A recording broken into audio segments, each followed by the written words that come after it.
Hello everyone, and welcome to the Video Game Choo Choo Podcast. We're on episode 319 of the show. It's the last of the teens of the 300s. That is correct.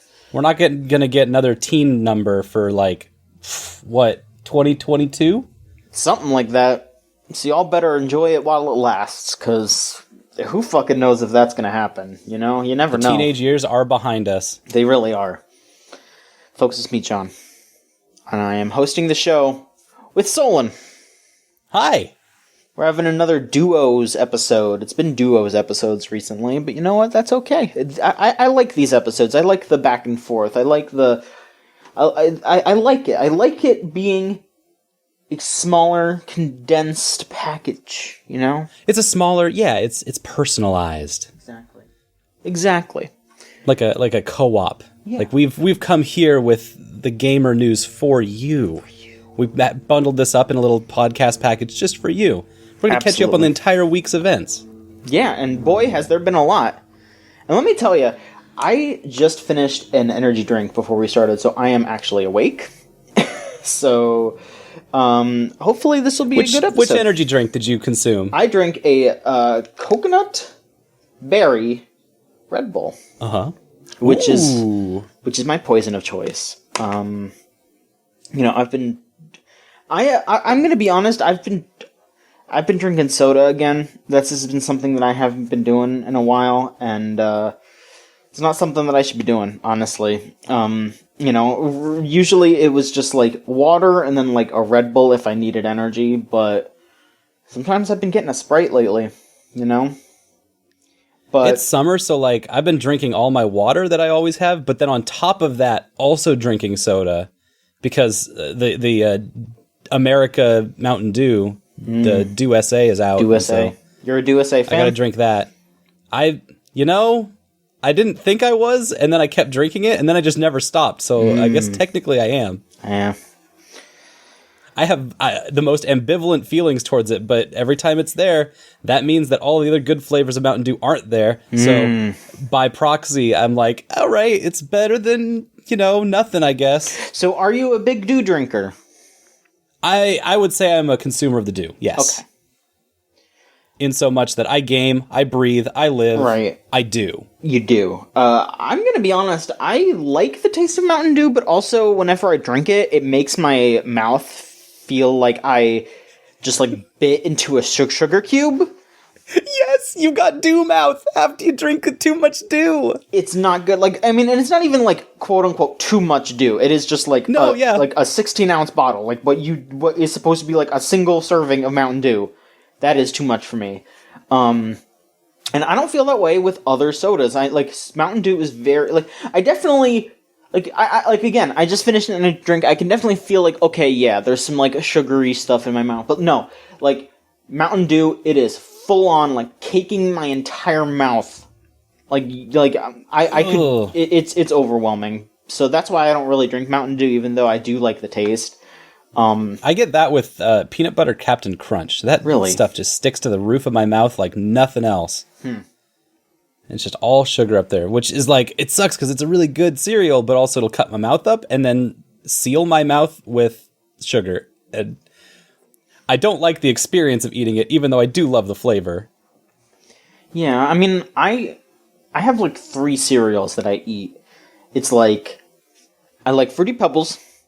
I like fucking Cinnamon Toast Crunch.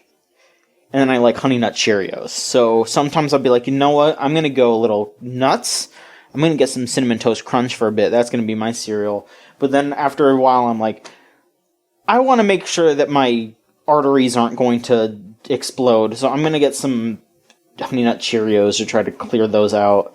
I don't know if that actually works. Pity Cheerios. I don't know if that actually works. But I mean, at least the good thing is that Honey Nut Cheerios is still very tasty, so it's okay. Yep.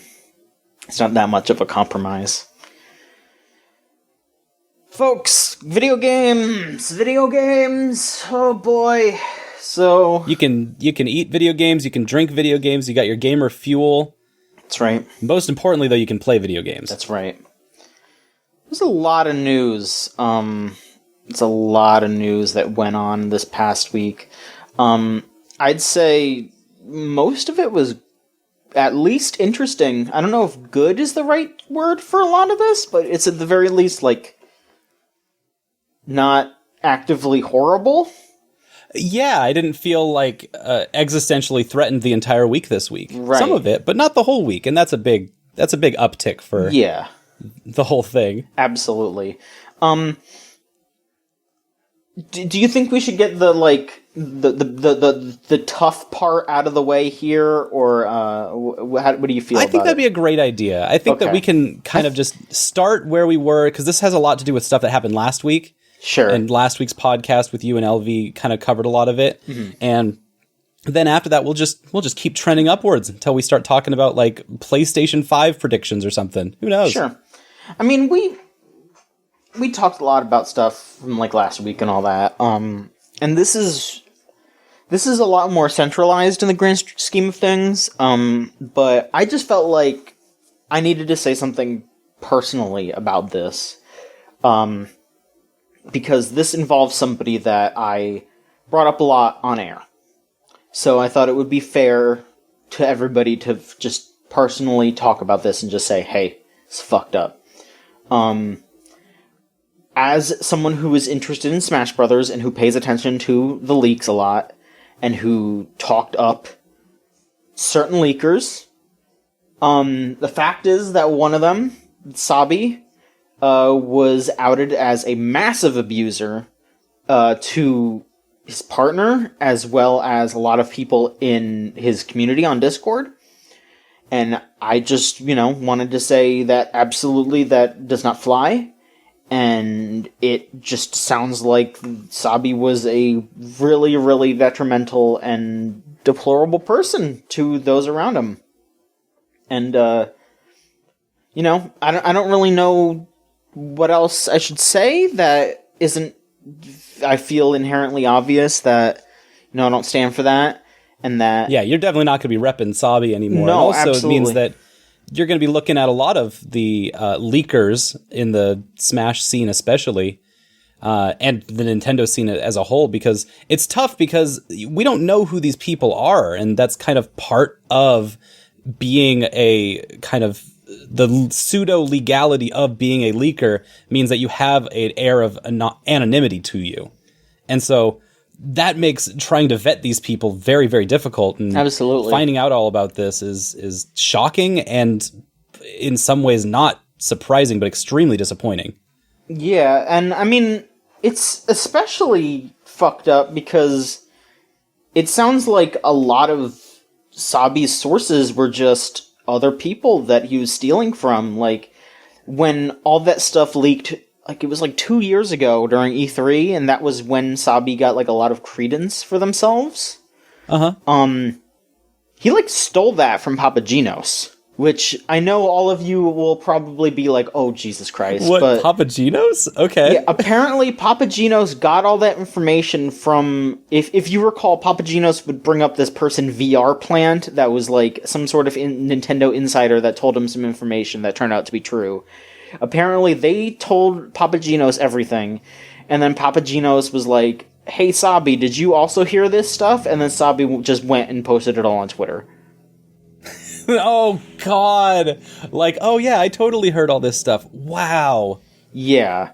Oh. Which, I mean, again, like, that's a dick move, but there were a lot of other way worse things that Sabi did than just stealing some leaks. But I just think that kind of shows that that's like a little snapshot of the kind of person that they were. So, again, I will not, if I, I won't be able to 100% be sure if that person pops up again, because they could just change their identity or whatever, but... That's the thing, right? Yeah. At the very least, be cautious of folks.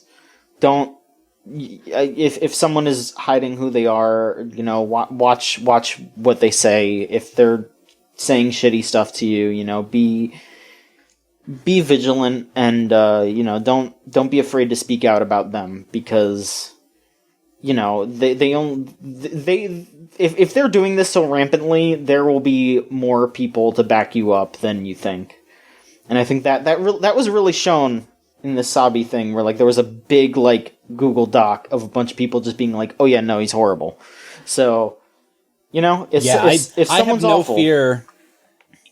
Even though Sabi is a person who is working under anonymous pseudonyms and stuff, I have no fear that they are now cut off from any sources that they could have had up to this point. Totally. And I think that's probably the most hopeful thing to come out of such terrible news.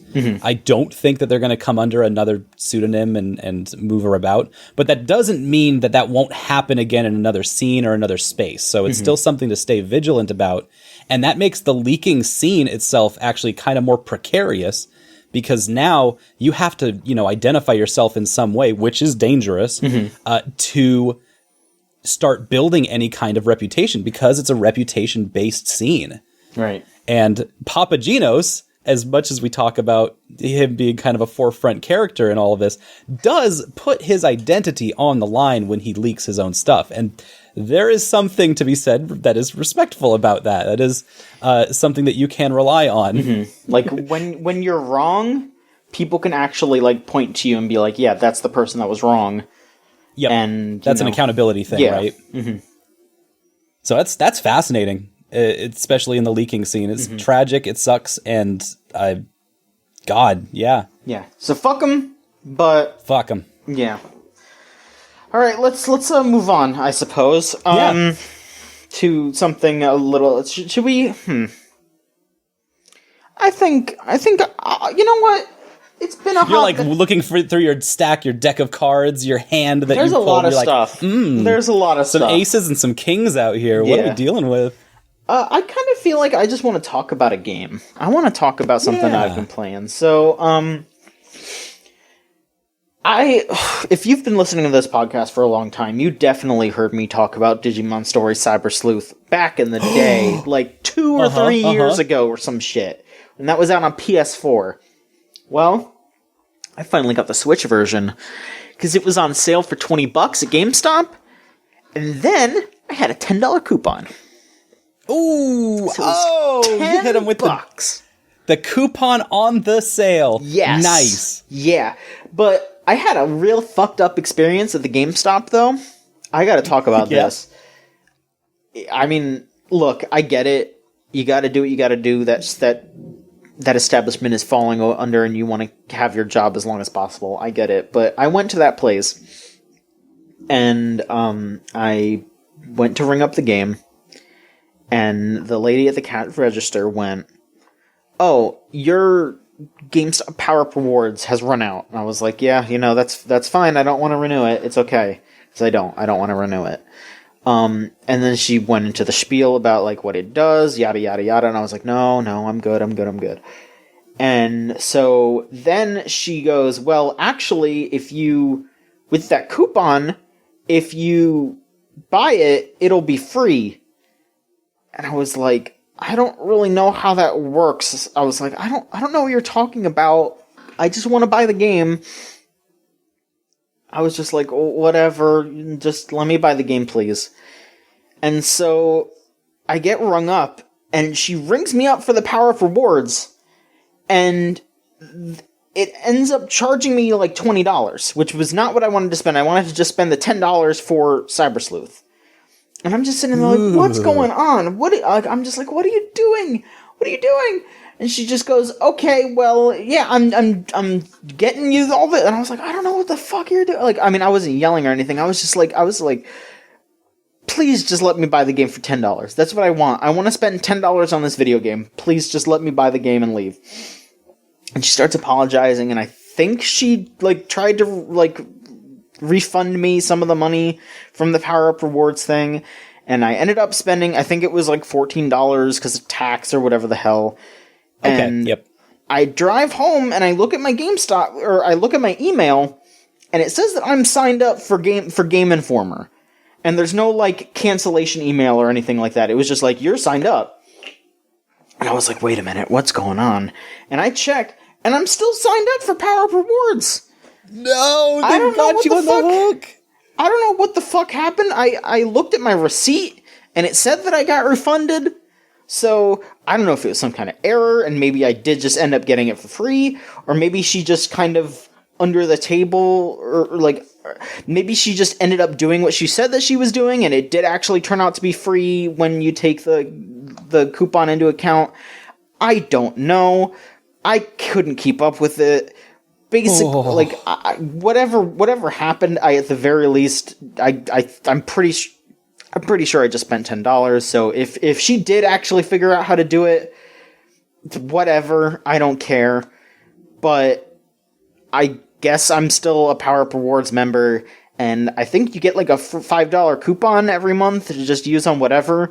So I guess I'll just use that for like a free Yu-Gi-Oh pack every month or something. I don't know. Congratulations, John. Whatever.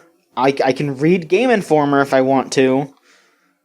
The retail hustle, it terrifies me on the best of days. Yeah, I mean, like, I feel bad, you know? I don't want to have someone lose their job because of me. But I'm still just like, damn, well, like, what's going on? Like, I don't know. If she explained it to me a little bit better, I probably would have just went with it, you know? But I don't know.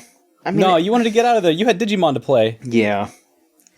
And it was $10 and you were ready to, make out like a bandit with your game. And yeah. Again, I don't know. It's fine. It's fine. Ma'am, if you hear this, I hold no ill will to you. But also, it was fucked I up. do not begrudge your establishment. I do not. I mean, I begrudge the establishment. I don't begrudge her. It's fucking GameStop. Anyway, so I have Cyber Sleuth on my Switch now, which is like... Who'd you start with? I started with Palmon. Yeah! I'm pretty sure I started with like Hagurumon when I first started the Gears thing. But I got Palmon this time. That game is like still super wild. Now that I'm playing like a bit more, I guess, seriously, and I'm paying more attention, and I'm digivolving here and there. Good call. God, that game is so fucked up. You can do so much wild shit in that game. Mm-hmm. And so it also has like all the DLC, all the like paid DLC from the PS4 version and Vita version like built in. So I have this broken Digimon that is just a woman. Like, yep. You know, you say like Anjawamon is just a woman. No. Yeah, she's an angel. She's an angel. However, I have fucking... It's like Sistermon. Sistermon, like CL, which is... CLmon and Sistermon, they're just ladies. It's just a woman with guns. And she's so goddamn strong. She's just Catholic. She's That's just how Catholics Catholic. work. She's just the fucking, what's that movie that weirdos like? Sister Act 2. Sister, I was thinking of something completely different, but you know what? Sure, yeah. Sister Act 2, The New Heroes, New Age Heroes. Look, that game's The good. Sound of Music is happening in Digimon. I'm like, this is gonna be bothering me. It's the fucking movie with the Catholic boys that have the guns. Oh, Boondock Saints? Thank you. It's like Boondock Saints up in here. That's how it is. That is literally... Oh my lord, that is literally what it is. They're gonna say a little prayer, and then they're just gonna murk a poor, like, Betamon. Yeah. Just hanging out. A little baby. That's how it is. That is how that game is. They're gonna shoot a giant floating digital whale. Yeah. Which is called Waymon, not Whalemon. Waymon. There's no LE. Yep. It's just Way. So you've got two ladies, and they're just hanging out with a virtual living flying piece of poop to help level them up faster? Not this time. Well, actually, now that you say that, I should probably switch to that. But no, if you're not rolling your 3 platinum Sukumons, you gotta. That is something that I need to be doing. I think right now... It's unreal how the poop Digimon are like the most powerful Digimon in the game. They're very good. I mean, I think right now I have Raremon, which is the one that just looks like muck. It's all like fucked up and gross. It's just like a pile of garbage. Oh yeah. Yep. And then I think I'm rolling with some like dragon Digimon. I don't remember what it is. It's just like a really generic looking dragon. It's kind of what I'm rolling with. But again, I'm I got to de-digivolve and digivolve again. So because I like how it works. It's just like passing on moves that can be inherited. So you just have like this big long list of moves, and then you can like activate and deactivate certain ones depending on what you need to use. So you can like have a healer and then an attacker and a defender. It's just that kind of deal. And you get to keep a lot of the old abilities when you de-digivolve and then re-digivolve. It's awesome. And then when you de-digivolve, you can also go to a higher level. So so eventually you can hit 99. And you can't do that normally unless you just de-digivolve and digivolve over and over again.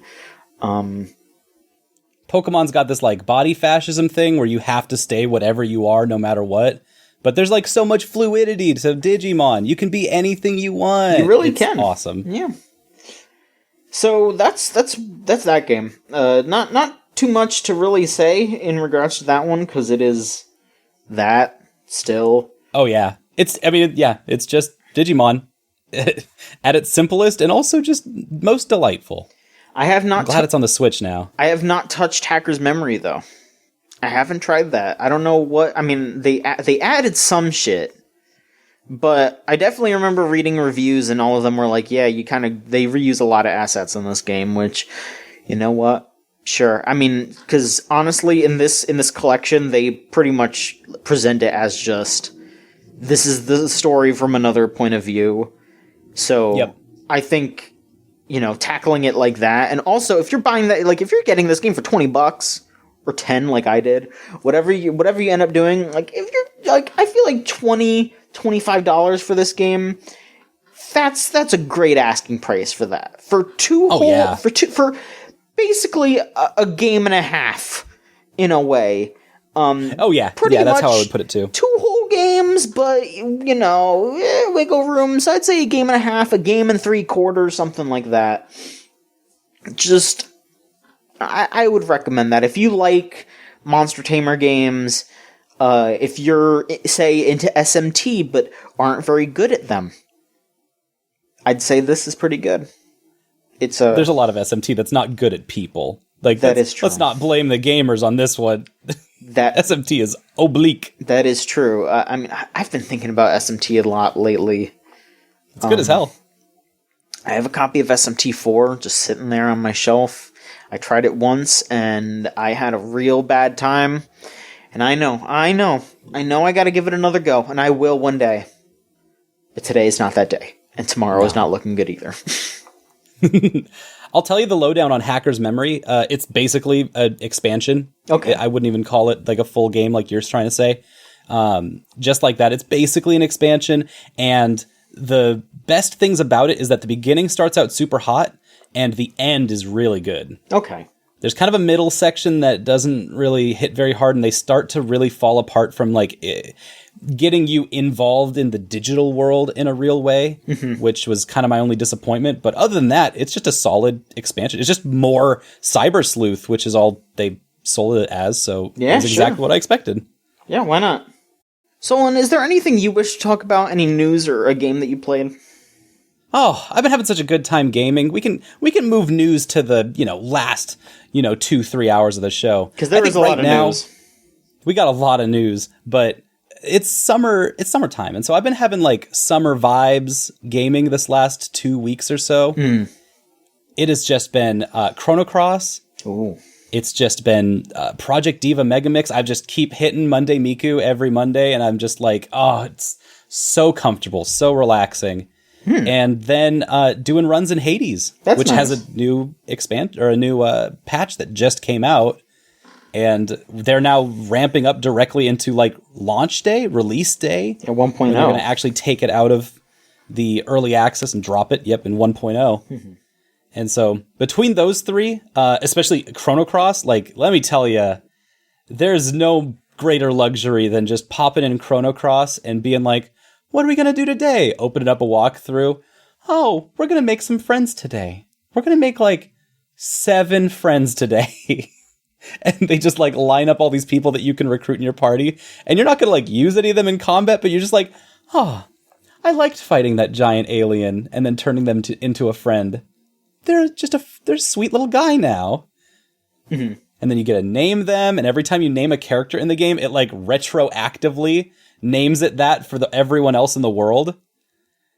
And so like we're like talking to like the girlfriend character in the game, and everyone's like, oh, you mean whatever we called her, Sonia Grayson. And they're like, oh yeah, Sonia, I know, she's great, we love her. And we're like, yeah, Sonia, not Ellie, not her normal name that you've been calling her the entire time we've talked to her until literally just this moment.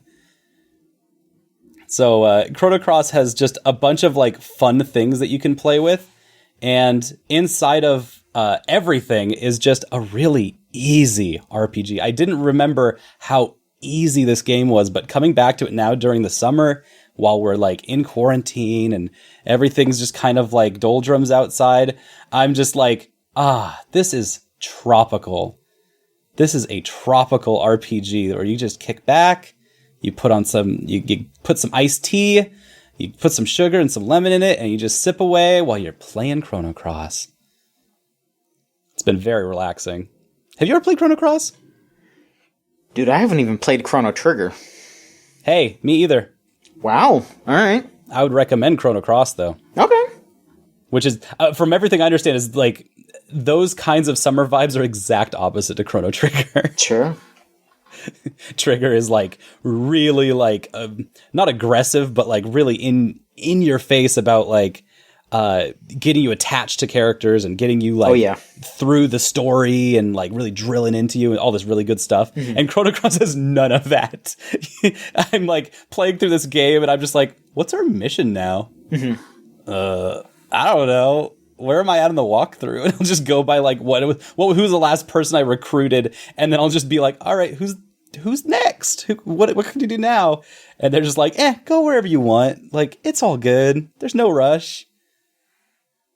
And so it's been delightful. Mm-hmm. You can bring in like 50 characters. Between that and Hades has been unreal. Just how much they put into it. Every time one of these patches dropped, it was just like, wow, thanks. I've got, 20 more runs worth of dating sim content. That's what I call it. But it's like after every run, you get a bunch of dialogue between all of the characters. And so if you have a successful run or if you have a failed run, either way, everyone's at home just kind of waiting for you. And they're like, how's it going, Zagreus? Here's the new updates. Here's what's been happening in my neck of the woods since the last time you talked to me. And they'll give you like another quest to do, another thing that you can play with, more consumables that you can like cash in or something. And it's just been fun. They added 2 new like pseudo weapons, just like a class add-on to the gun and a class add-on to, what was it? Oh, the shield, which added like a bunch of new ways that you can play with those weapons. And it's just like, yeah, sure, I'll do like, another 4 runs with these weapons, and I'll increase the difficulty a little more every single time until I find out like what's my actual limit on playing this game. And I haven't found it yet, which is scary because I just surpassed 100 runs in Hades. I have like went from start to finish or start to death 100 times, which does pretty much evenly. Yet. What was that? Game's not even out yet. It's not even out yet. I know. I'm just it's so relaxing to be able to play that game because every time I run through it, I feel like I'm in so much control over not only the rhythm, the mechanics of the game, the fighting and the combat, but also I feel completely in control of the loot tables and the drops that I can get and what gods I can seduce to get certain drops and like change the loot tables in ways that helps me out. Mm-hmm. It's so relaxing to feel in control of an entire system from the top down. And Hades just kind of lets you have that. And you get that more and more as you keep playing it. It's just amazing. It's not even out yet. But I've, after hitting 100 runs, I've just kind of come to a nice little conclusion where it's just like, all right, I'm going to probably play this another 100 hours because 100 runs is usually about a run every hour because the run takes about 40 minutes. And then there's another 20 minutes of like aftercare after every run where it's like, oh, I want to change my loadout and I want to talk to all my friends who are here and I want to pay some nectar of the gods to someone over here and have a little dialogue with them. And then that takes another 20 minutes. So it's like, if every run's about 60, I've easily put in 100 hours into this game. Wow. It's just nice. I can't get enough of it. And I kind of am thinking like, how do I talk about Hades in a way where I can talk about every single patch that has come out and how that's changed, like how that's affected the game from a higher level? I think that would be a really fascinating thing to look at. Sure.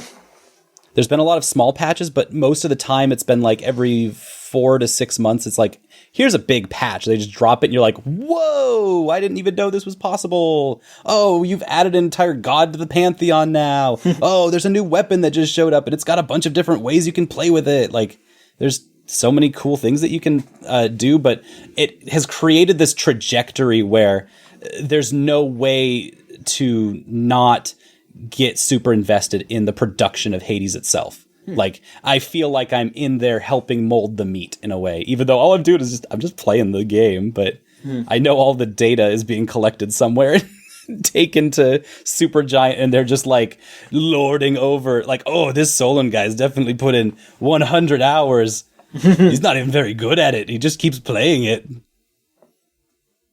Thanks, Supergiant. Your game's really good. I played Pyre because it was on the itch.io racial justice bundle. And getting to finally see Pyre and basically what Hades was before there was a Hades. It's really cool just being like, they made a sport game after they made Transistor, and then they've cut the middle in a lot of ways, and now Hades is like the sweet baby of Transistor and Pyre put together. It's cool. That whole lineage of games is just gorgeous. I feel like every game designer kind of would strive or love or be inspired to be like Supergiant in a way, because they've got a hell of a good house they're keeping. Totally. I feel like that racial justice bundle was so large. I feel like at some point someone's going to realize that they bought the rights to like Blinks the Time Sweeper in that bundle. I'm like, oh shit. Yeah. We all own Blinks now. What happened? Blinks is the first. I say first. Oh, wait, I'm out of it. The first worker-owned IP. Yeah, finally. The most. Nobody wants it. Now everyone has it.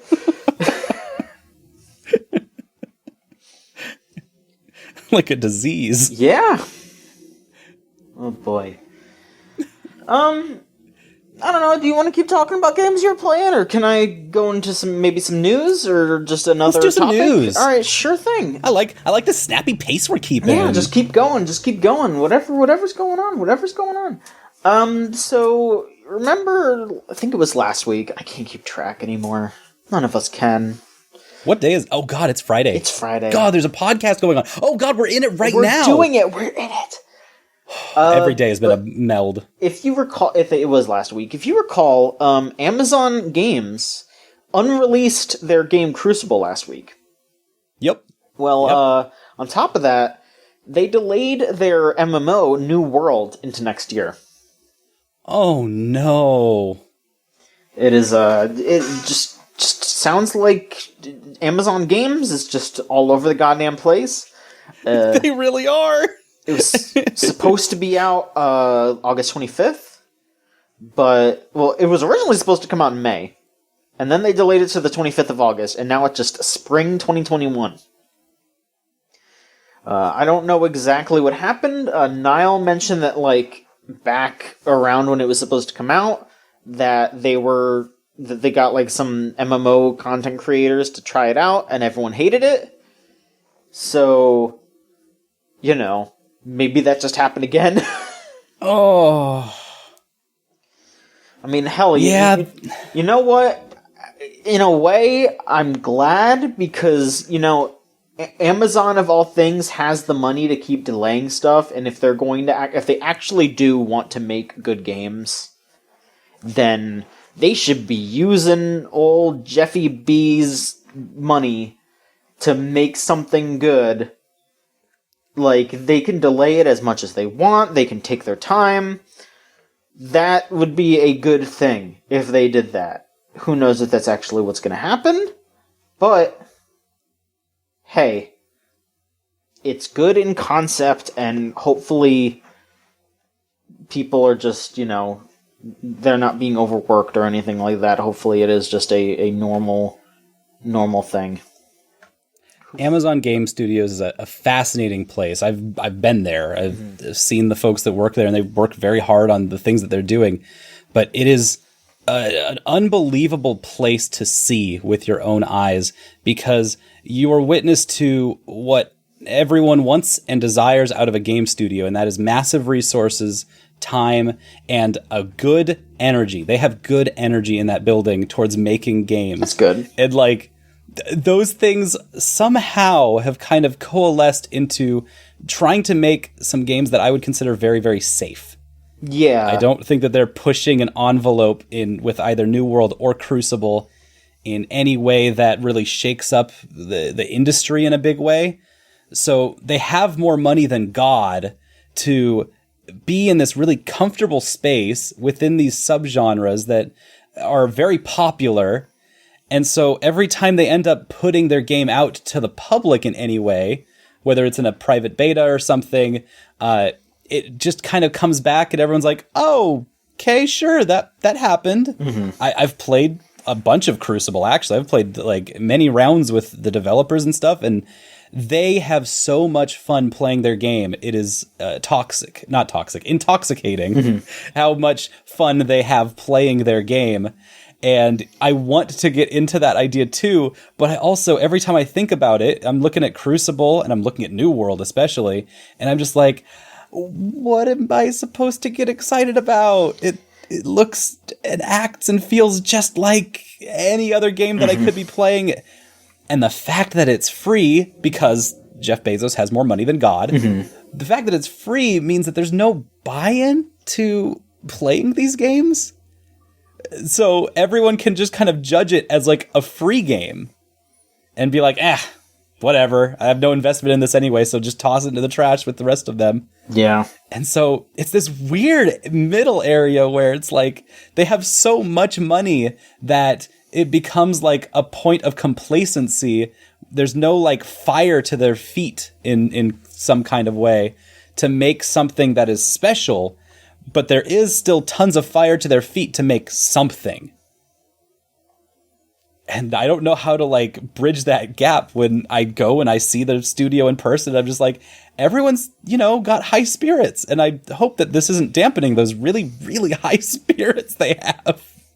Because I'd hate for them to turn around and be like, oh, this game we worked a lot on, everyone's just kind of panning it and nobody's really interested in it. And I would hate to see all of this work go nowhere, but I also do want to see a lot of this work go somewhere inspiring. Yeah, I feel like I should be a little nicer in the sense that, there are... You don't have to be. Don't be if you don't want to, in the sense that, when I just hear Amazon, I'm immediately, ugh. I know. So... It's sometimes you got to remember that there are people working there, and there are people that are legitimately trying their best to make something. There are still people on the ground floor. It is something to remember about that. But then again, you're right that everything that they've shown has been the most generic, the most boring shit.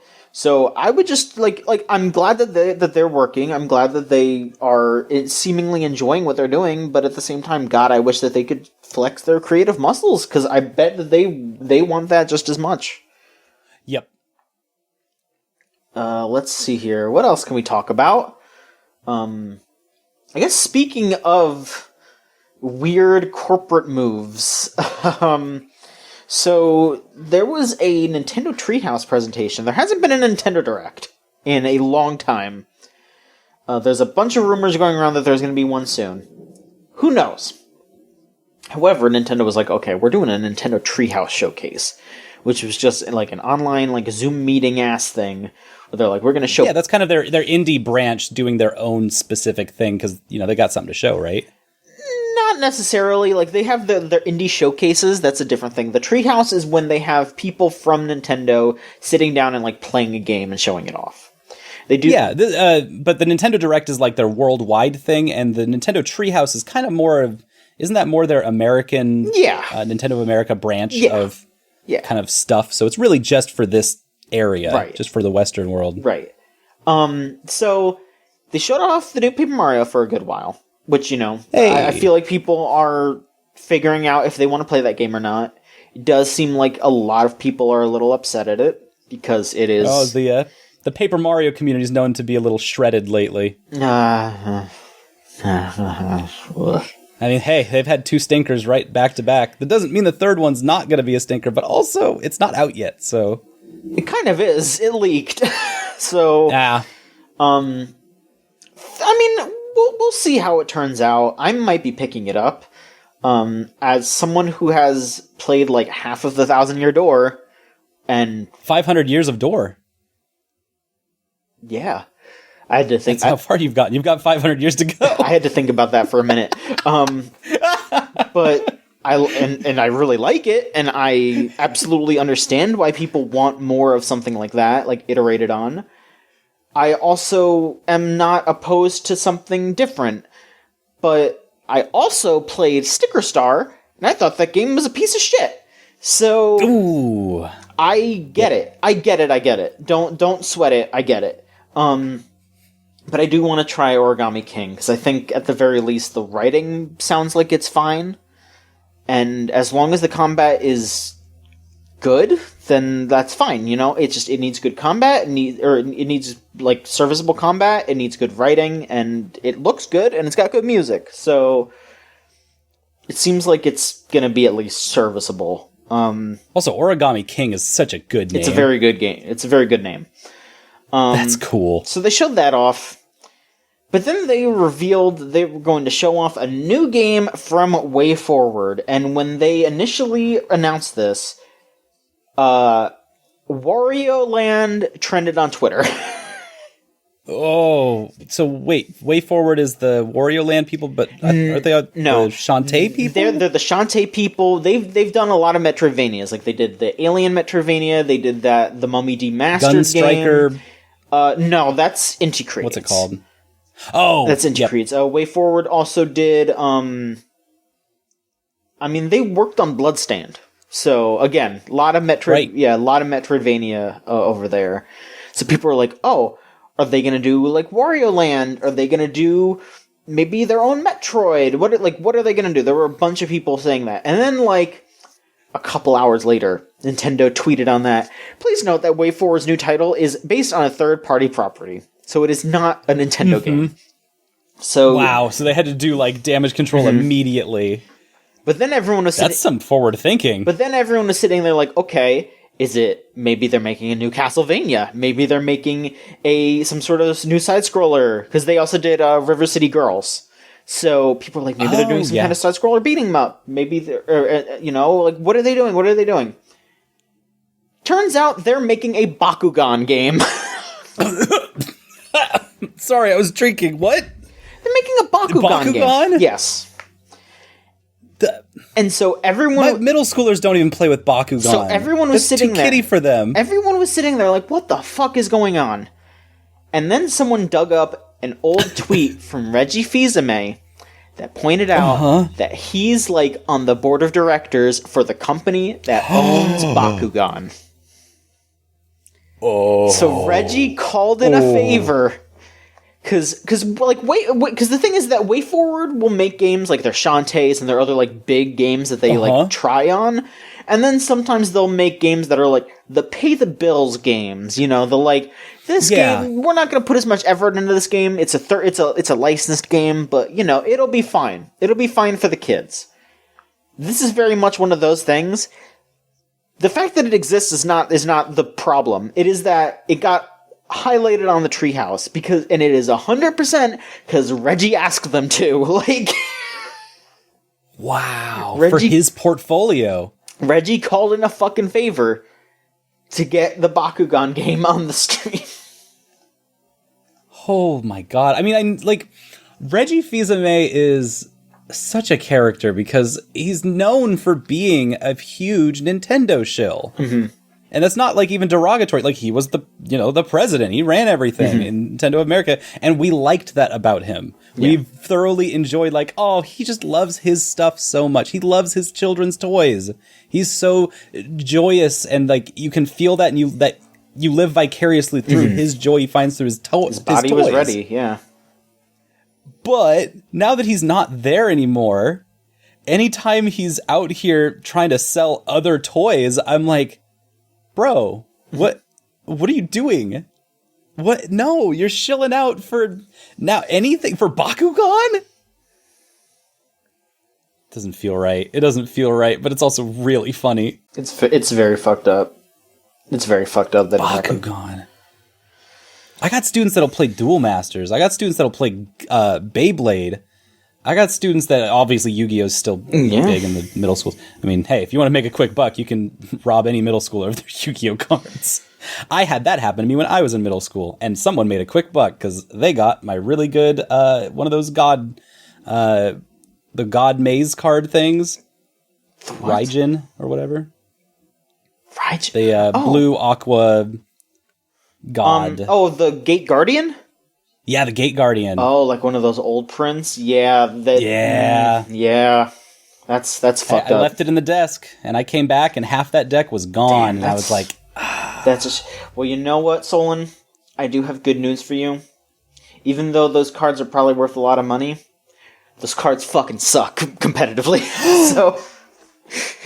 Gate Guardian, okay, so here's the thing, actually, I should be nicer. Gate Guardian itself is not good at all. But those other cards, each of the pieces, they're actually pretty okay by themselves. Which is why it's really funny. Honestly, it would be better for you to just summon them separately than actually use them to bring out Gate Guardian.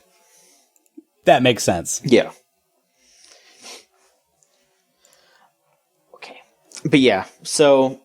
Trying to remember which one it was. I think Kaijin was what it's called? No, Suijin. Suijin's the water one. That's the one. Yeah. Yep. Yeah. Sanga the thunder, and then I think it's Raijin. Kazejin. Kazejin is the thunder one, yeah. They're good names. Or the good earth one monsters. or whatever. Yeah, or fire, I don't know. Yeah, Gate Guardian. I mean, it's cool looking. Gate Guardian's cool looking. That's a card that they should, make a new version of. They should do, a structure deck, a Gate Guardian structure deck, and make it, a good card. Make a new fusion monster or, a link monster of Gate Guardian and, a bunch of cards that support it. That's something they should do. I would love that. I'm really surprised they haven't done that yet. I have to stop myself before I just go off on Yu-Gi-Oh! Again. I'm sorry. I'm just saying, Reggie, you gotta get on the Yu-Gi-Oh! Train. Change your portfolio, drop Bakugan, because you're making us all look bad along with you. Pick up some new stuff. Come be part of the modern era. They rebooted Bakugan last year. They tried it again, and there's a current TV show on, but I've not heard a single peep out of that, Me either. Nobody's playing Bakugan competitively. You see Beyblade came back. Beyblade would... the only thing stopping Beyblade from being, full-on back is COVID. If COVID didn't happen, Beyblade would be really back. Because there's no way to play it online. Yu-Gi-Oh's still going, Pokemon's still going, Magic's still going, because that's all... You can play that all online. You can't Beyblade online. At least not yet. Someone will find that out. Someone will be like, alright, we have figured out all 300 billion ways a bay can spin. So we have calculated how each bay will do battle, depending on how hard you rip it online. They'll figure it out somehow. It'll happen. Let it rip. Let it rip. Let's see here. Do you have another game you want to talk about, Solon? Nah, I want to keep talking about this news. All right. There's still a ton of good stuff. There is. So, this is in the rumor mill, but I feel like it's something that we could bring up just because it's very funny. Katsuhiro Harada, a.k.a. the Don't Ask Me for Shit guy, also a.k.a. the guy who's in charge of Tekken, has tweeted out some images from the development room of Tekken. And, they're just some pretty goofy, pretty fun images. But in the background of one of the images, specifically an image of Lee, there is something that is pretty interesting. He is standing in front of a Matsuya Foods, which is a Japanese restaurant chain. And specifically, that restaurant chain appears quite often in the Yakuza series. Oh.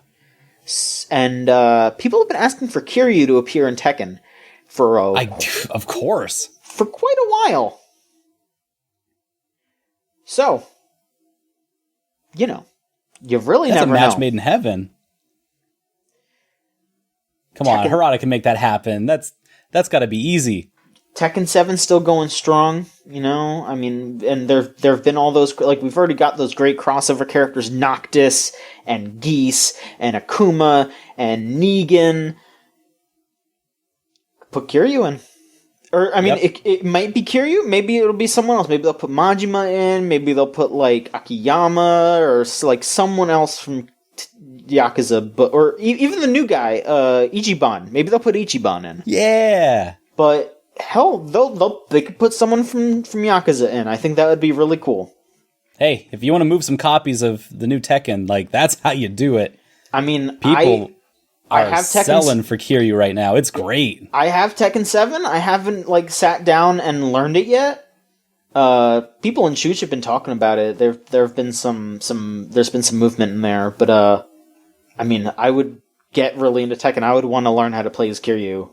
Or, I mean, whichever Yakuza character would be. I would put in the effort for a Yakuza character. So yeah, there you go. Thank you, Harada. If this is something that you're doing, thank you. I will no longer ask you for shit if you do that. I mean, Majima's got like a bunch of different fighting styles, doesn't he? Well, so does Kiryu. Oh, yeah, you could just switch between them, and that'd be that's cool. So Tekken. Yeah, that'd be really cool. Let's see here. Do you care about Far Cry, Solon? Far Cry? I can't say that I've ever cared about Far Cry. More of a Just Cause guy. Well, then we could just talk about this real quick. Yeah. Far Cry 6 has leaked.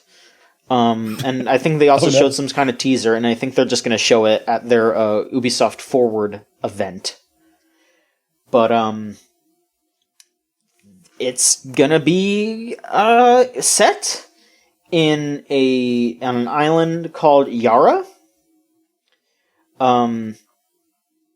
And you're going to play as Danny Rojas, who is a local who is trying to liberate the nation that is controlled by the dictator Anton Castillo. And I guess Anton is going to be played by Giancarlo Esposito, a.k.a. Gus from Breaking Bad.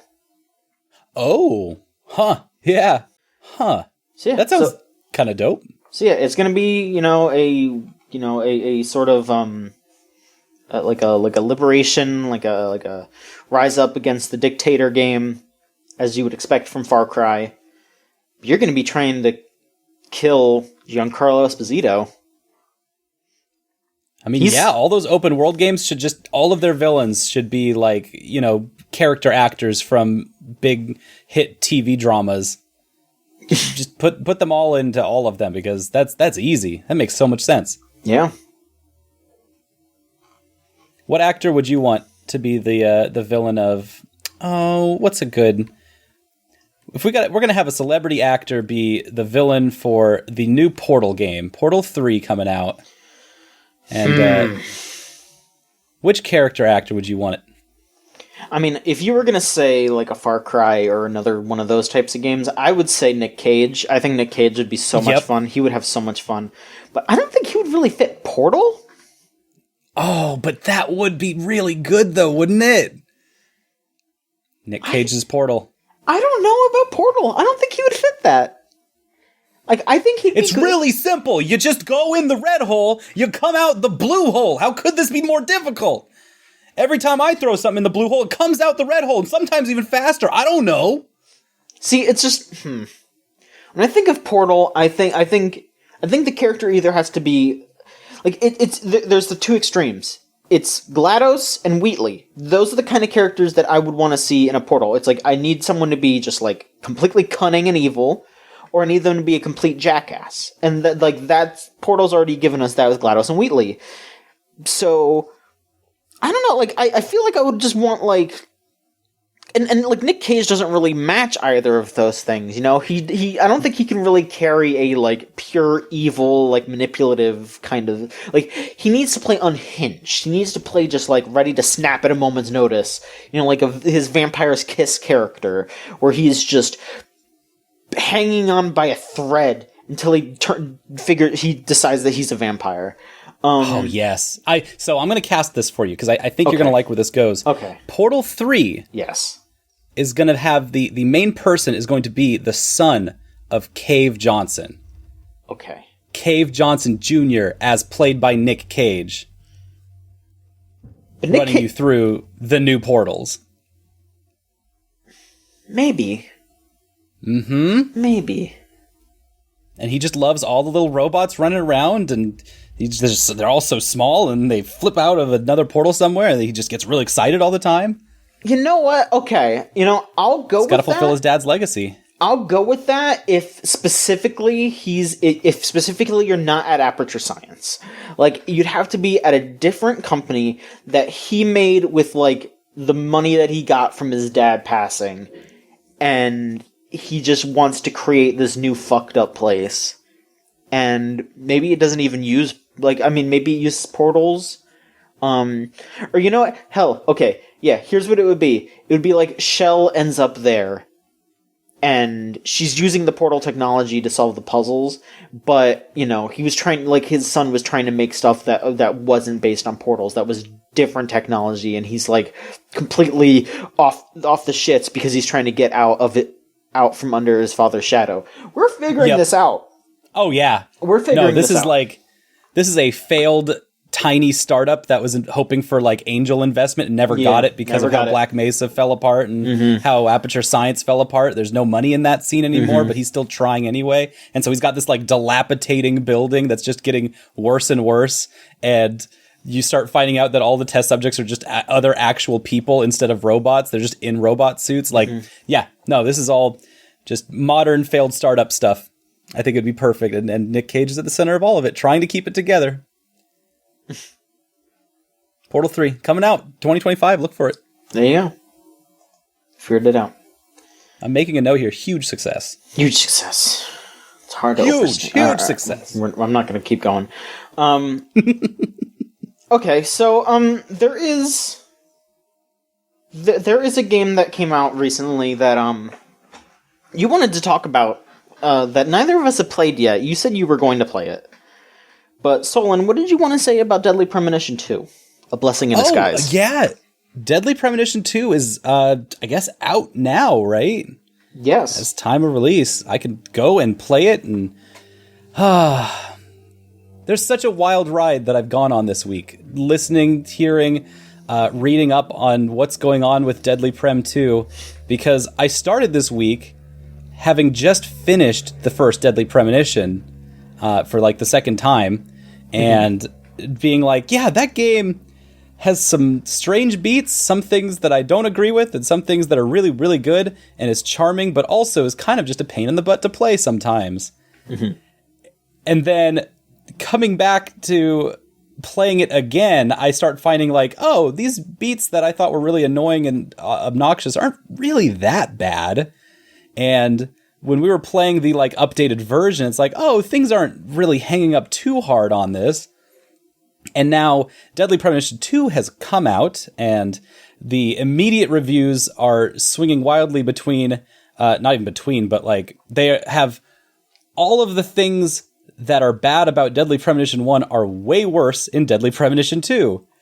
And at what point does that, break you as a player? Like, what is your limit for not only a frame rate that can't keep up with the Nintendo Switch that it's on, but also story beats that out trans characters in really bizarre and weird ways that don't need to be there, but also do have some kind of weird precedence from the first game, because they're characters there that really aren't treated great, but have like a whole thing that goes on with them.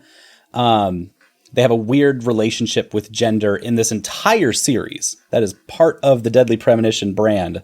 Is baked into the bread. Is just navigating it. They are openly navigating that they have a weird relationship with gender. That's why it's all caged in like this tiny small town Washington kind of feel. They use that as a kind of experimental ground for a lot of different storytelling, but gender being one of those things that they're trying to like look at. Fast forward to a game coming out now where it's like, yeah, there's really no excuses for not understanding how to write for trans characters anymore. You might have had a couple in like 2009, but 2008, I think it was a long time ago when DP1 came out. Yeah, and but then on top of that, making a game like The Missing. Yep. Where so many people were so happy with how they presented that, you know? Like, obviously, you know, you can't make a game that's perfect for everybody, you know? You can't encapsulate an experience for everyone. But there were a lot of people that were really happy with that, and they felt like Swery was getting it. But then this game comes out, and it's such a mixed message, especially because, you know, like, obviously I haven't played it, but just seeing people talk about it and be like, yeah, there's a part where York sits there and has this big pro-trans speech, but then throughout the rest of the game, everyone is, like, misgendering and using a dead name of a dead trans character, and it's just like, what are you doing? What did you do? Did you learn anything from what happened?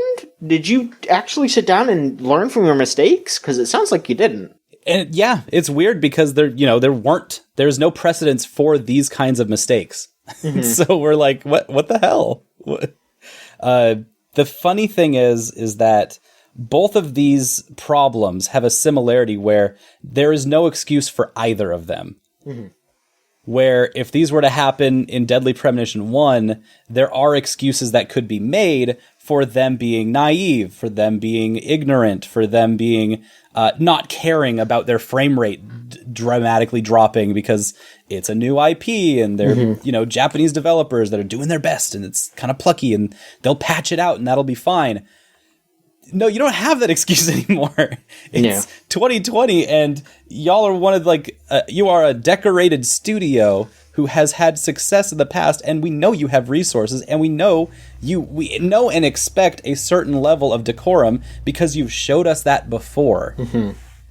Whether it's on the technical aspect or the writing aspect. And so that's what's really boggling people's minds right now is just like, where did this come from? We expected certain things, but not to this level of what just feels like neglect at the end of the day. It feels like you neglected to make your game compatible with the Switch, to make your game compatible with 2020.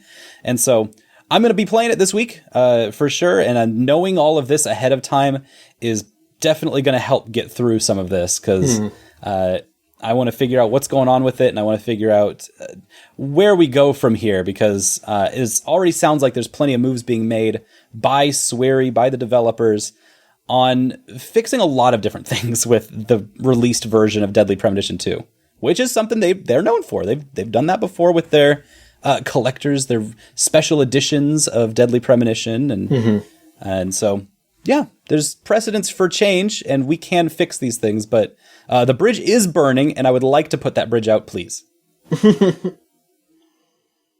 It's so bizarre. It's so just bizarre, because... Yeah, I don't know. I mean, again, you can't make excuses, but then at the same time, it's like, you look at the director, or the writer and director and all that, and Swery wasn't alone, and then you also think about how weird it is that he made The Missing and is also working on The Good Life, and I would love to find out exactly how involved he was with this game, because if it turns out he wasn't actually that involved, that would be something that I would love to hear about. I found out that York and Zach have internal dialogue, I guess it would be called, while riding a skateboard, and I need that. I do appreciate that a lot. Need that. I like that a lot.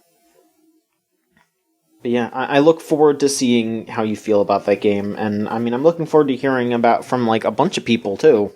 Mm-hmm. Yep. You know, it's a weird time right now, and you know, we were. I feel like we were all looking forward to Deadly Premonition 2, and now it just feels like it's really soured because like the game runs like absolute dog shit, like worse than you would expect, and it's hateful at times. Yeah, and I don't need that from a Deadly Premonition because, you know, I've got another one that already does the things I like. Yeah. I'll talk about another game that I've been playing. I have acquired a PSP game, and it is Fate Extra. So this is an RPG of Fate, like the video, like the fucked up gacha game Fate. The Stay Night, the Unlimited Blade Works, the Grand Order.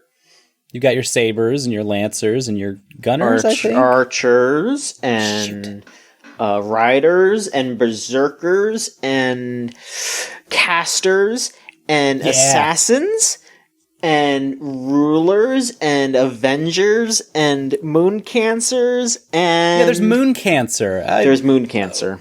That's weird.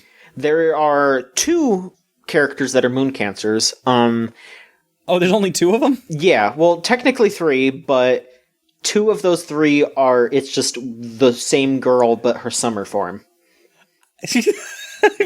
I'm done asking questions. Okay. So, yeah, Fate Extra is a PSP RPG that is about Fate. I've only played a little bit of it because it's a lot of text. Because, you know, fucking... Yep. That guy loves to write. The dude that you turned your PSP on, you're going to get a lot of text. You're going to get a lot of text. And the gameplay is it's an RPG. The gameplay is basically rock paper scissors. You get in a fight with an enemy, and then it shows you what their moves are going to be, or some of what their moves are going to be, and I guess you have to figure out the pattern. Or if you battle the same type of enemy over and over, you learn the pattern. And it's basically just like, okay, if your opponent's going to attack, then you need to use defend, because defend beats attack. But if they're defending, you have to use break, because break beats defense. But if they're defending, you have to use break, because, it's all that shit. But attack beats break. It's that. It's just rock, paper, scissors. So it's basically just, hey, here's the story.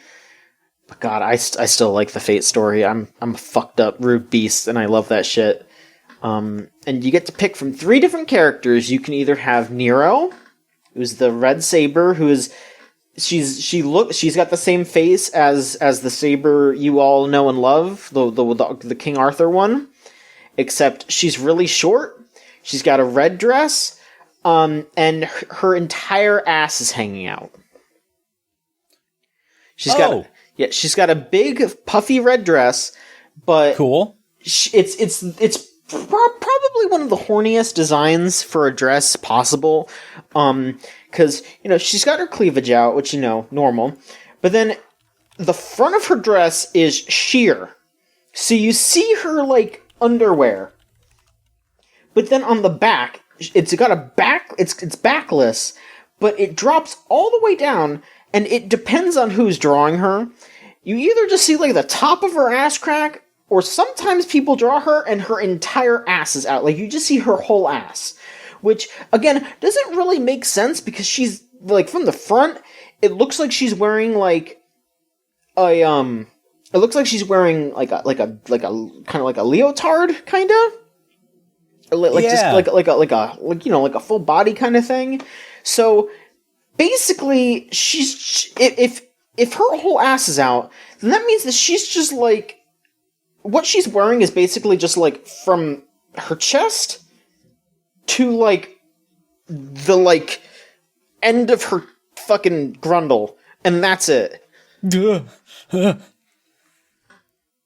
I hope she didn't pay a lot for this, because I mean, I feel like she got a half done dress. I mean, she's the fucking Emperor of Rome, so she can do whatever the hell she wants. They didn't finish it. They didn't. Yeah, I guess not. Or you could play as Emiya, who's the Unlimited Blade Works guy. Or you could play as Tamamo, who is the fox girl that wants to be your wife. And she casts spells. And she's the hardest character, I guess. I think you're supposed to play through the game 3 times with all 3 characters, which sounds like a lot to ask me. I don't fucking know. I looked up pictures of Fate Stay Extra Saber, and I'm seeing a lot of pictures now, which I probably didn't ask for. But I did find this Anime Stack Exchange forum post that says, "Why do Red Saber and Blue Saber look so alike?" Buddy. I appreciate that. Buddy. Why do they look so alike? Let me see how many different Saber faces I can name off the top of my head. Okay, so let's see. There's Artoria, which is the normal one. That's the one that you know. There's Artoria Lancer, who is her, but I guess kind of grown up. She's the Lancer, so she rides a horse and she has a lance, and also she has way bigger boobs.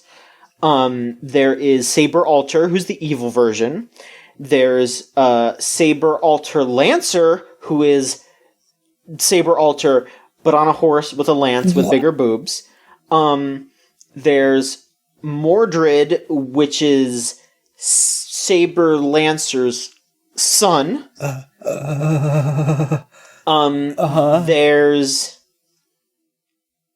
There's Mysterious Heroine X. There's Mysterious Heroine X Alter. There's yeah. There's the Santa version of Saber Alter.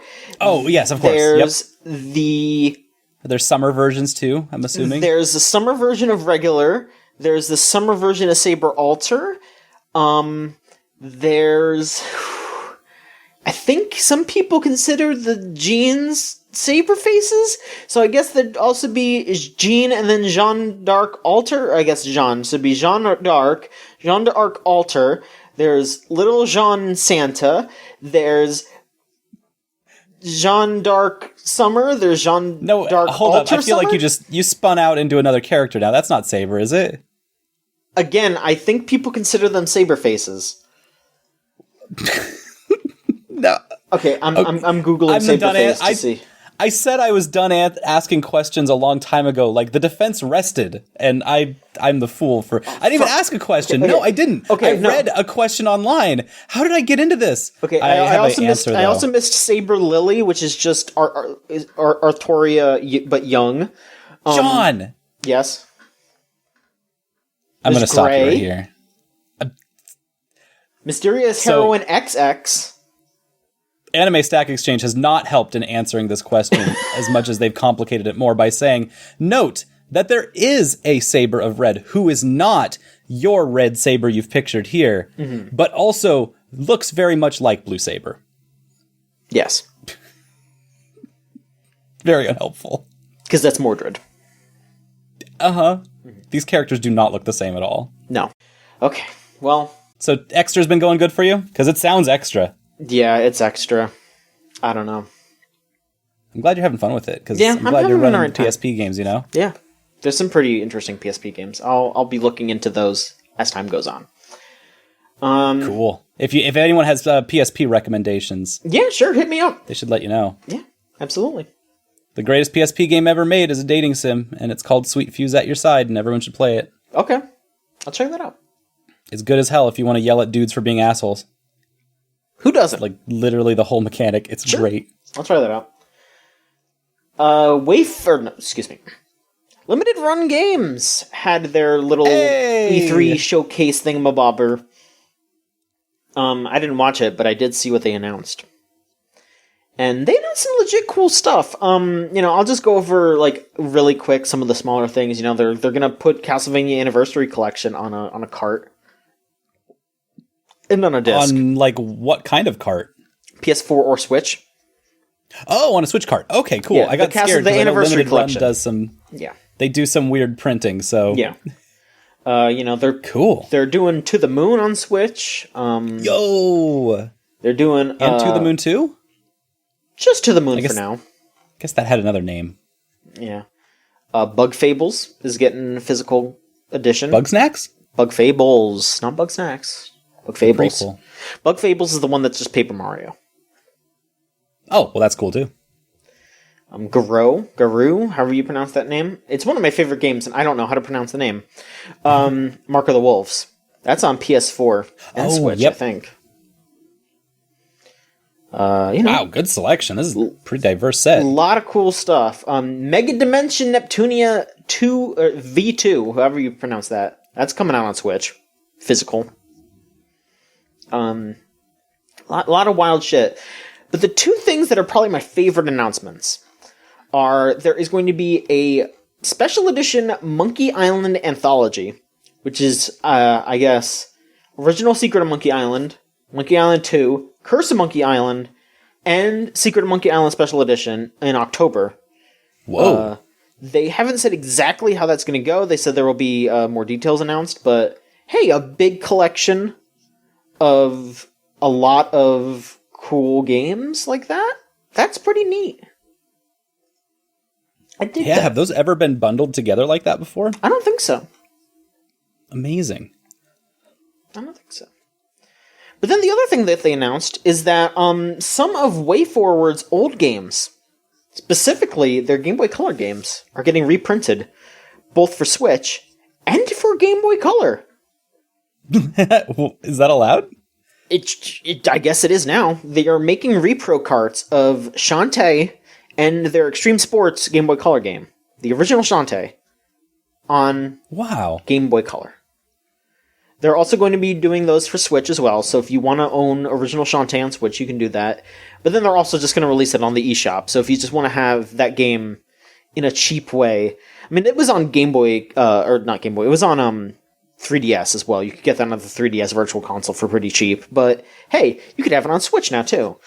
And I think with that, and also they're going to put Risky's Revenge on Switch with a limited run as well. So hey, you can get like every Shantae game on the Switch now, I'm pretty sure. So if you're a big fan of that franchise, hey, they're all going to be there. Nice. It's a nice Is there going to be any like special merch or special art or anything? Because I know that limited runs sometimes can pull some strings and do some like fan gamer type things with. I'm sure there will. They haven't specified yet. They usually announce that more close to the launch, but sure, I'm sure they will. I would be looking out for some Monkey Island or some Shantae sweeteners to add onto that deal, because that sounds cool as hell.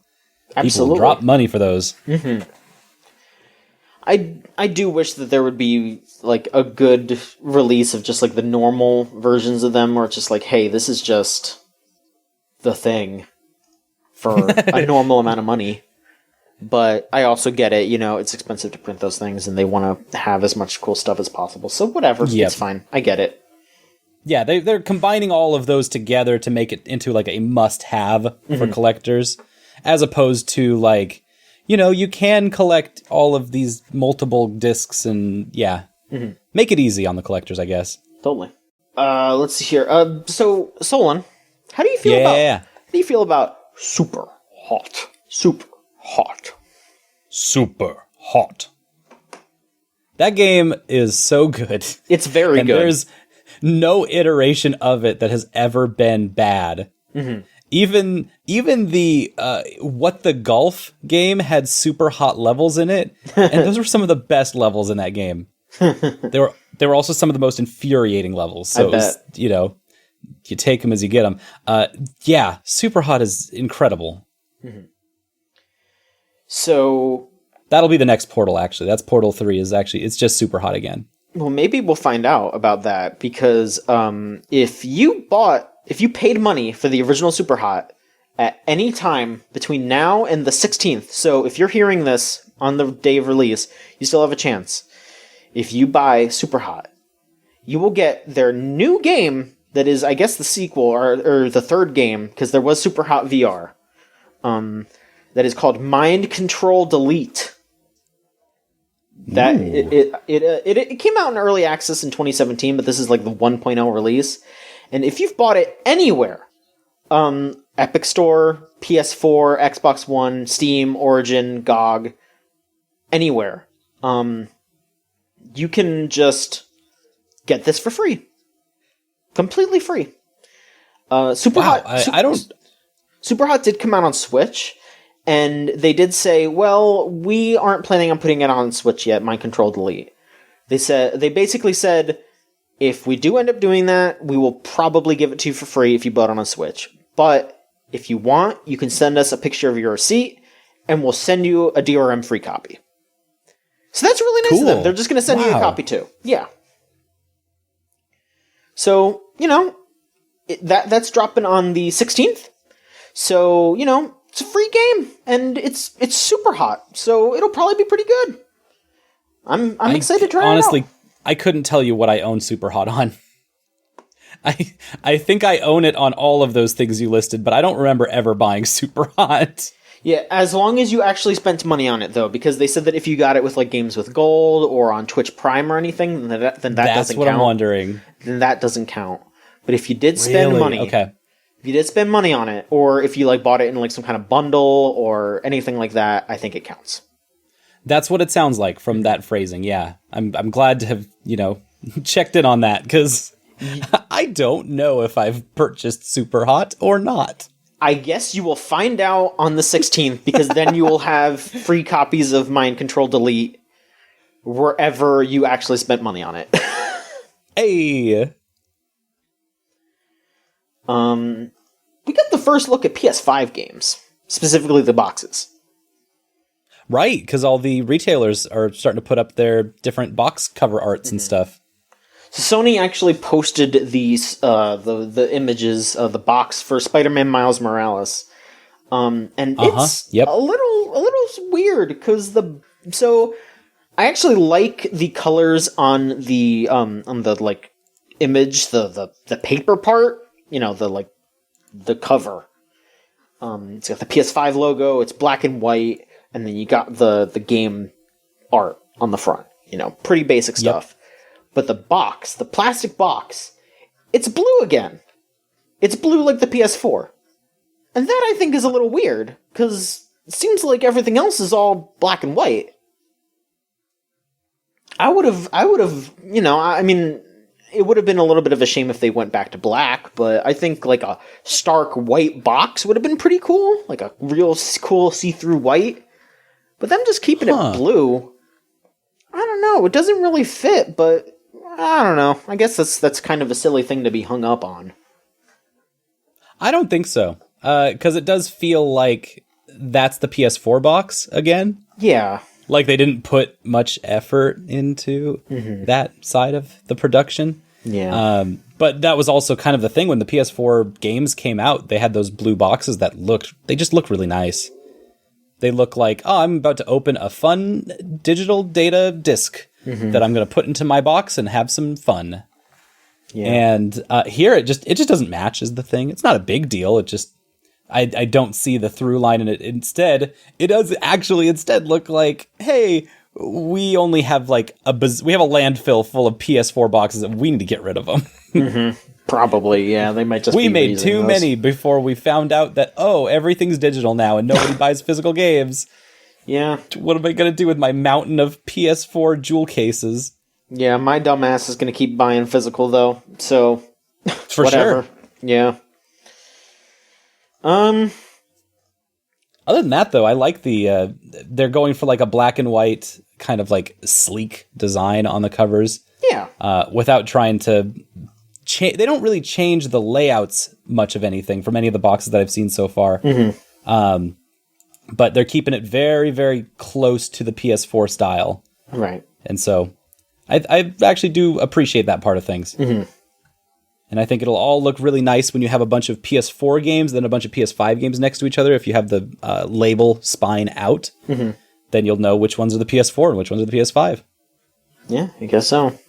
It's not going to get confused for any of the Xbox or Switch boxes either, because those are black, I think, and red.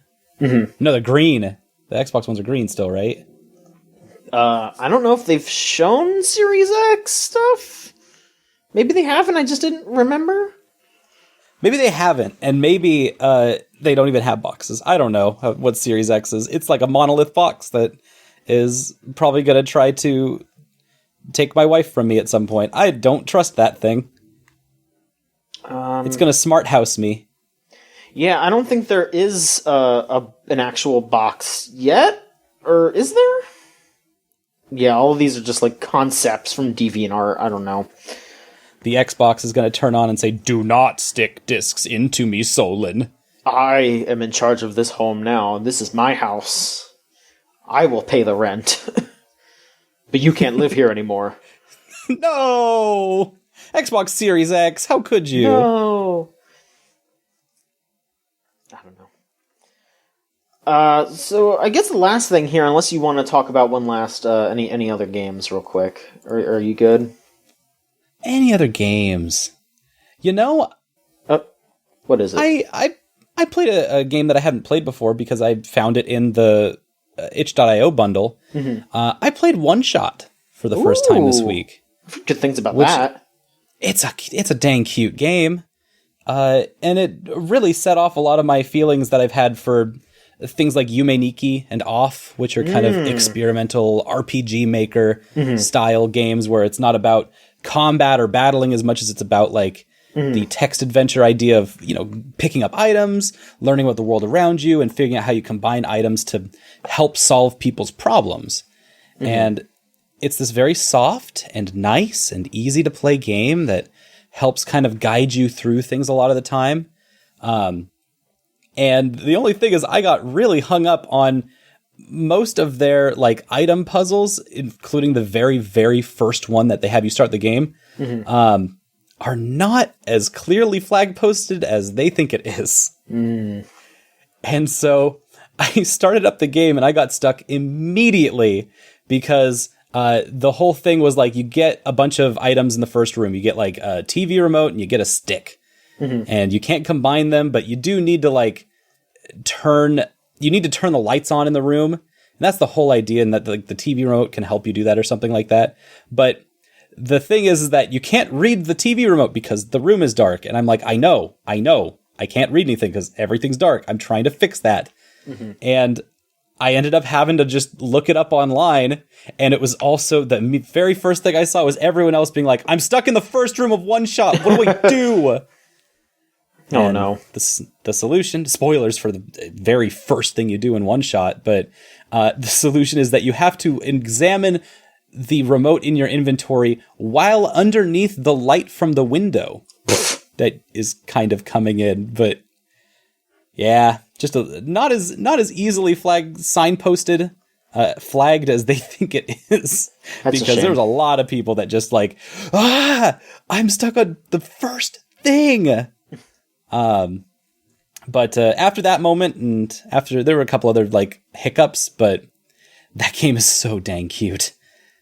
It is just constantly like the thing that you really get into with One Shot that I'm seeing a lot of people respond to, why they love it so much. Why some people say that it's like, this is my favorite indie RPG that I've ever played. This is my favorite RPG that I've ever played, is that it co-opts you as the player directly to join in on the fun adventure. And they literally name you in the game. They do in some ways that I don't necessarily agree with, but they name you, and the protagonist of the game actually constantly talks to you as the player to get your direct input on things. Which is so sweet. It is really, really kind. I'm going to ask if you think that this is something that should be... If this is something that is maybe like something that folks should not know going into, because maybe that's no. I don't think that. I think it's something that anyone could know going into. Because I'm not talking about how it happens or what's going on with the game, or just that there is a relationship between the protagonist and you as someone who is playing the game, and it's really responsible about that relationship. And in a way that there's just not very many games that have that. And most games wouldn't try to, because that's a big ask in a video game, is like, hey, have the person holding the controller also be a character in the game in a weird way. Sure. That's like hard to do in any kind of extended canon, any kind of universe that you're trying to build, especially in an RPG when everything's supposed to be really tightly contained inside of the narrative box. Mm-hmm. And this just kind of opens Pandora's box in a fun way that makes it's just really nice. And I can see immediately how people have such a direct reaction to that. Because there's nothing else there's no other medium that's going to give you that kind of direct response. I don't know, like, there's, books that are going to call you by name and say, hey, this is our story together now. And as long as you keep turning the pages, I'll keep being as nice of a character as I can be. Mm-hmm. Like, no, it's very cool. All right. So I had a great time with One Shot, and I think that everyone should play it. Absolutely, if you've got that itch.io bundle, put that on your list. Okay. Right. One last bit of news here, and it's a dumb one. Good. Let's end them real good. Yeah. Apparently, TBS is going to start airing a reality competition show called The Sims Sparked. So are they making like a little Sims universe that is going to run on TV? Sounds bold. I guess it's apparently being hosted by the E-League and BuzzFeed Multiplayer. They're just it's some kind of like challenge mode thing where they're gonna be tasked to make like characters and like houses and cities and all that stuff in The Sims.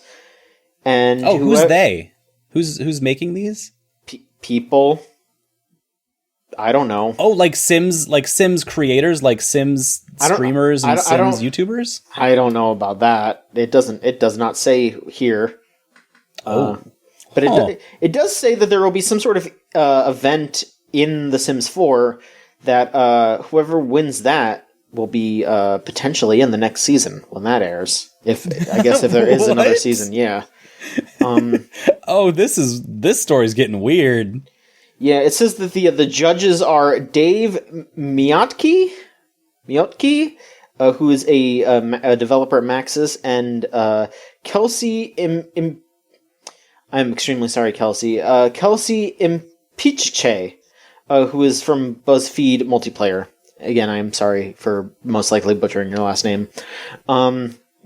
And it's just going to be it's going to be 4 episodes long, starting July 17th, and it's at 11. Oh, okay. It's at 11 at night EST. So you got to stay up for this one. Sweet. And this sounds like a fun experiment.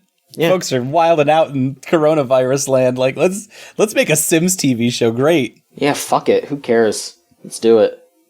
I don't know. Yeah, that sounds awesome. I would love to see if they got like actual Sims, casters involved in that, because the Sims like creator community is really cool. It is a very diverse space where a lot of people are like, playing with the Sims in fun and novel ways. And if I were EA, I would be highlighting the shit out of that. Sure.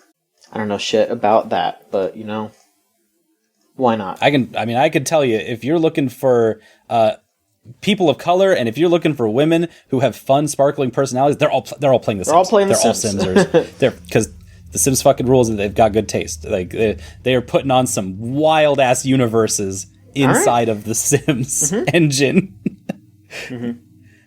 All right. How many episodes do you think until someone lights themselves on fire? 1. You think it's going to be featured in 1 episode? That'll be episode 1, minute 1. Ultimate Survivor, man. Sims.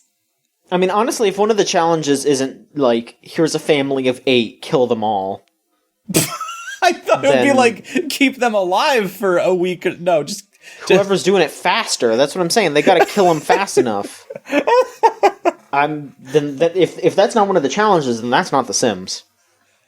I'm imagining the like backstage interview portion of like this reality Sims show where someone's trying to explain like, Well, death comes out only once every 5 minutes, so we have to use what we call the death skip, where death gets respawned back, and so we can spawn in as many deaths as we need to get all of our family killed as fast as possible. We have to be careful. And then they just cut to like 8 deaths on screen at once. So like we have to be careful in this scenario because death is considered a character in this game, and if we trap him in the same trap that the Sims are in, he will die as well, and he will not be able to kill our Sims. This has some soft lock potential. Yeah. All right. Are you ready to go into questions? I am. All right. I am. I'm having a great time. If you want to send in questions, go to videogamechoochoo.tumblr.com/ask. You'll sound like these fine folks right here. Anonymous asks, now that Ready Player 2 has been announced, what references do you think will be made, and will it live up to the original? I completely forgot about that. Ready Player 2? Yeah. Does it have co-op? The guy who made Ready Player 1 is writing Ready Player 2, and it's coming out later this year. Okay. Okay. Yeah, this guy. I don't remember his name, and I do not care to look it up. Nope. What references will be in it? I think someone will say Poggers. Someone is absolutely going to say Poggers. I think someone is going to say that they are a simp. Someone's going to fire their laser, I think. I think there will be a Rickroll, maybe. Big Chungus will be there.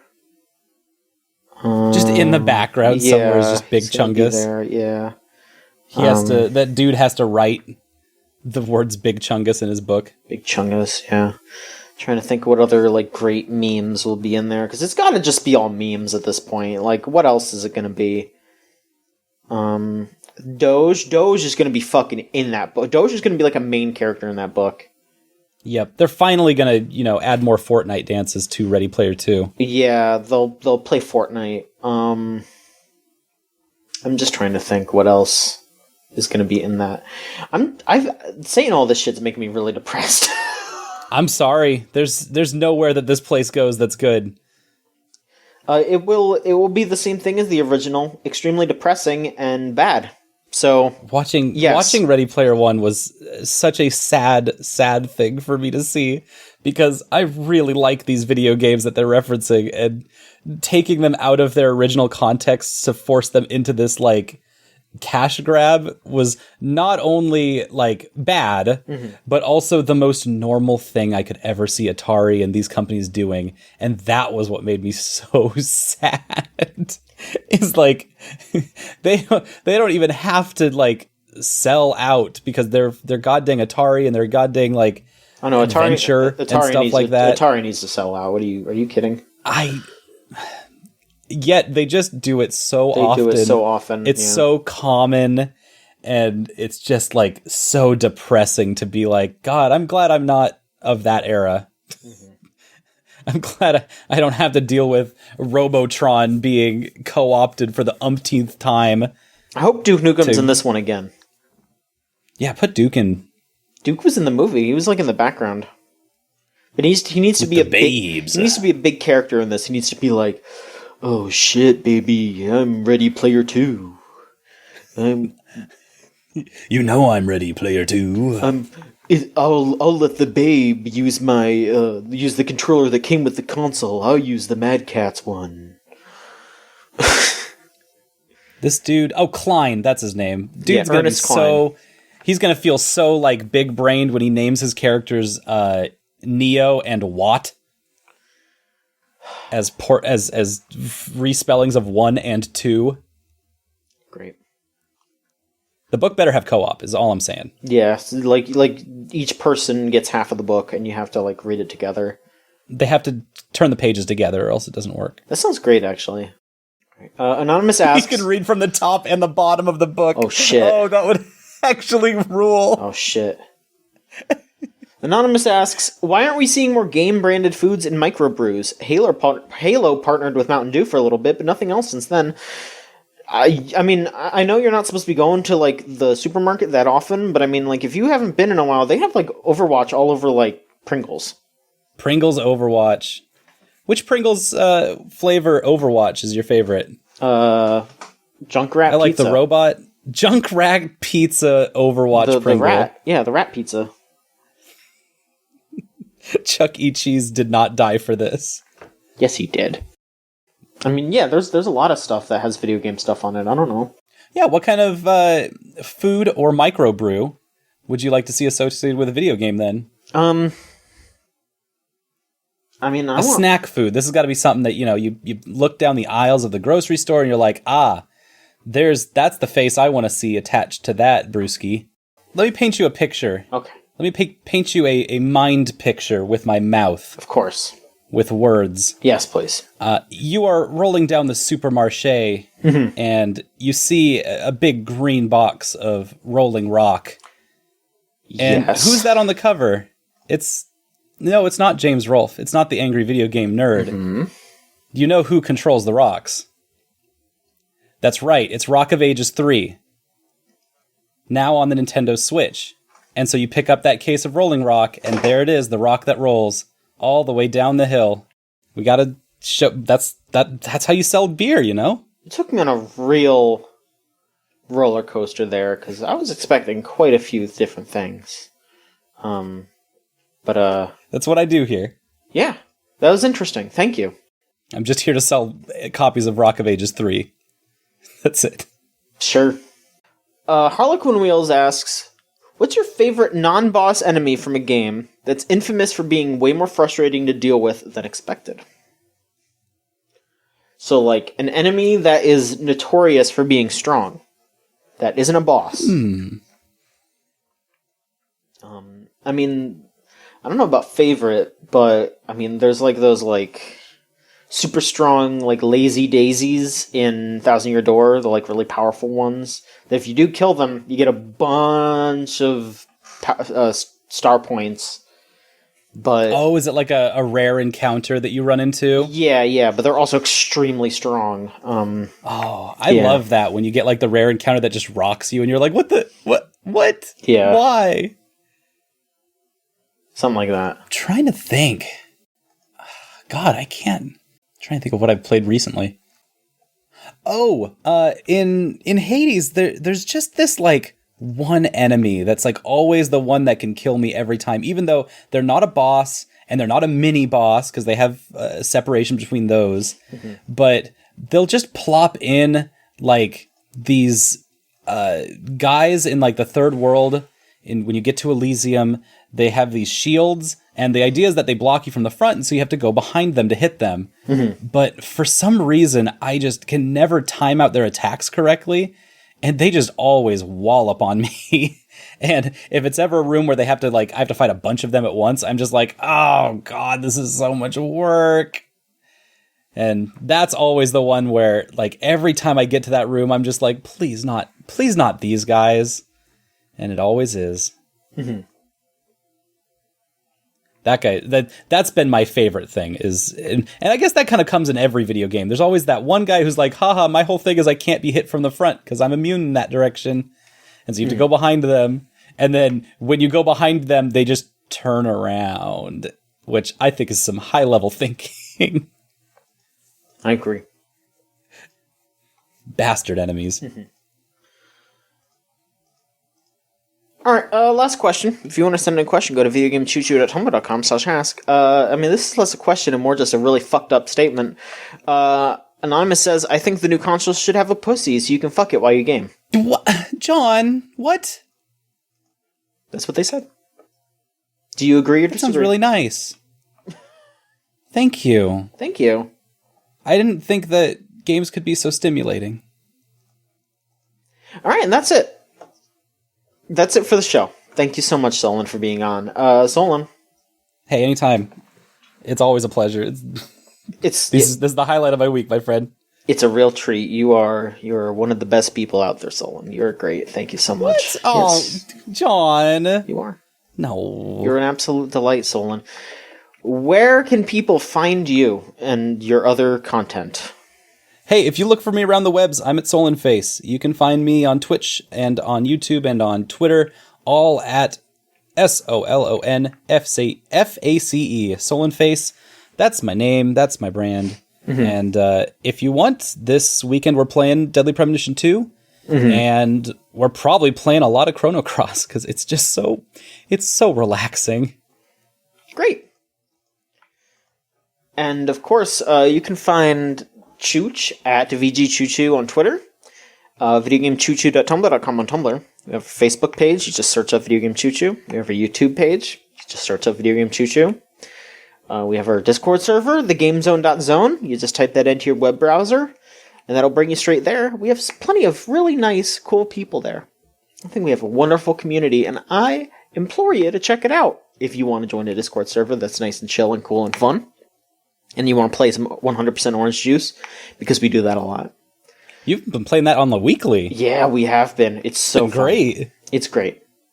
Let's see here. I'd also like to give a shout out to Magic Circuit / Melt Channel for our theme song Crush off of the album Magic is Real. Feel free to go to meltchannel.bandcamp.com to listen to their old stuff, or just search them up on Spotify, as well as Magic Circuit on Spotify. They got plenty of music. It's all good. Listen to it all day.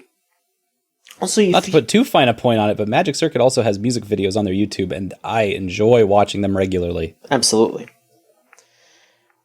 Also, feel free to follow me on Twitter at JOHN. At JOHN. JOHN _ That's you. MICHONSKI. You'll follow me there, and it's the fucking month of Machonsky, because next week's my birthday. Yo! Awesome. Happy birthday. Not yet. Next week. Oh. But it's still the month of Machonsky. So everyone's got to be nice to me. That's the rule. That is my rule. I'm sticking to it. You deserve to have people be nice to you every day of every month. Thank you.